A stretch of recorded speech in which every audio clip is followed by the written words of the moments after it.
What's up, nation? Today let's talk about Zelda and why I think Wind Waker HD and Twilight Princess HD are coming to the Switch in 2021.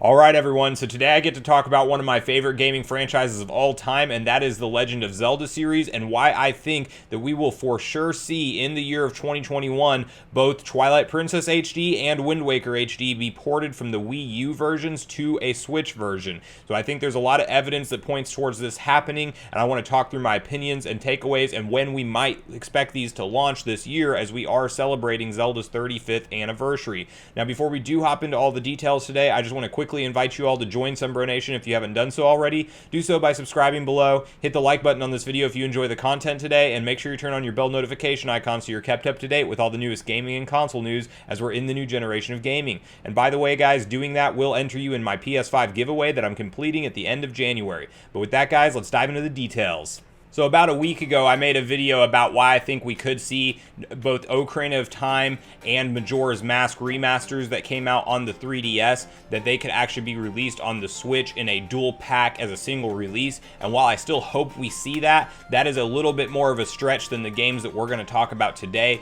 because I think we absolutely will see both Twilight Princess and Wind Waker HD come to Switch in the year of 2021. Now the reasons on why I think this is absolutely going to happen is, first of which, they're already finished, they're already done. There is very minimal changes from the Wii U hardware to the Switch hardware, and Nintendo would not have to do much to these games at all to get them to sell on the Nintendo Switch. The second thing that I think makes a lot of sense for them to do is, just from a sales numbers perspective, the Wii U only sold 10 million consoles. The Switch so far in its life cycle has sold over 70 million consoles, so you can't tell me that there's not a bunch of gamers that would love to experience these two classic Zelda titles on the new HD upgraded hardware of the Nintendo Switch, and that they don't have the access to do that because they don't own a Wii U. That Wii U is a very poor, underperforming console, and they actually had some great games on there, but it didn't get the market share that it will now that the Nintendo Switch is the dominant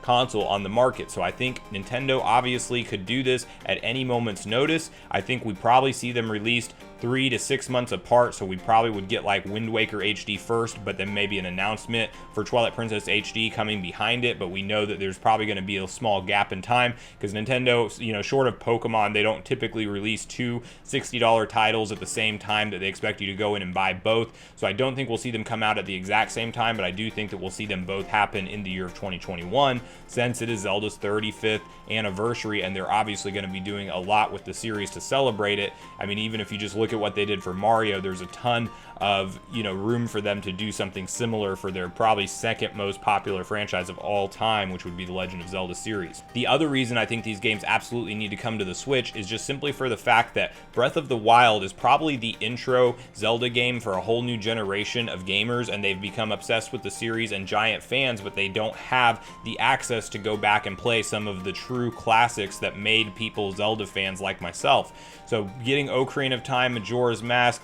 Wind Waker, and Twilight Princess all on the same console would be such a huge win for gamers, and I think that Nintendo owes it to the future generation that doesn't probably have the old console hardware to go back and enjoy those titles. When you talk about what Wind Waker has to offer from a story perspective, it's incredible. Now I know a lot of people were turned off by the initial gameplay unveiling when it came out back in 2001, and they basically showed it off, and it was the most cartoony version of a Zelda game that we've ever seen before, and a bunch of fans were not a fan of that art style and direction, and they didn't actually give the game a chance because of it. But those who did play through it saw past that cartoony style very quickly and saw what the story actually had to offer, and the gameplay experiences that were there are second to none. It's probably in the top 5, it's definitely in the top 5, if not in the top 3 favorite Zelda games of all time for me. When you talk about just a start to finish, very fun exploration adventure.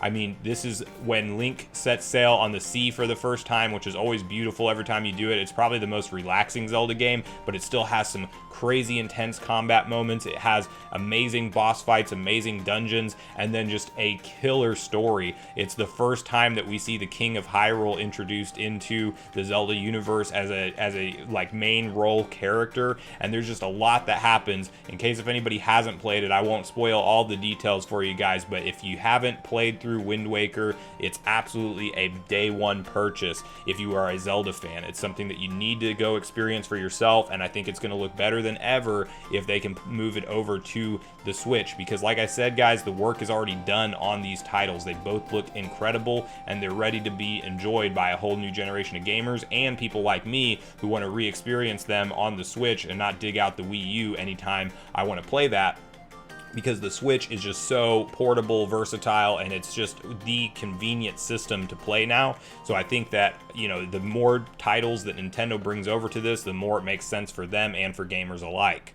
Then when you look at a game like Twilight Princess, it's almost as if Nintendo listened to the fans that were upset with the direction that Wind Waker went as far as the art style and direction, because they delivered a very realistic, dark, grown-up world that they put Link into in the Twilight Princess game. This is also the first time we've ever been able to see Wolf Link and the transformation take place, and there's a bunch of different story elements that come together here that introduce new characters, new villains, and then there's still kind of the same old Ganon behind the scenes, but you don't know that when you're starting out the game. And there's just a bunch of different ups and downs that take you through on a fantastic adventure. If you ask me, I say that this is kind of like a heavily inspired game by Ocarina of Time, because it has that same kind of layout, but it's like they took everything that was great about that game and went in so much deeper with all of the details. We saw Epona combat where you could be riding your horse Epona and actually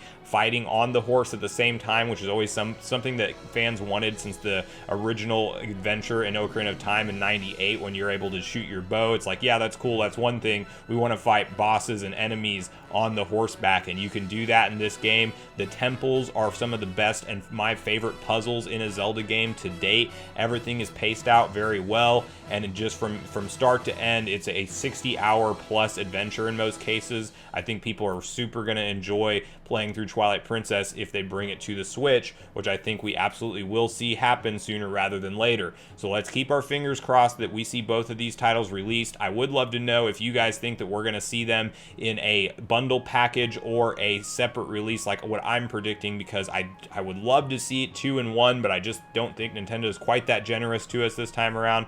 But let me know which one you're most excited for, and if you think we'll get one, the other, or both in the year of 2021.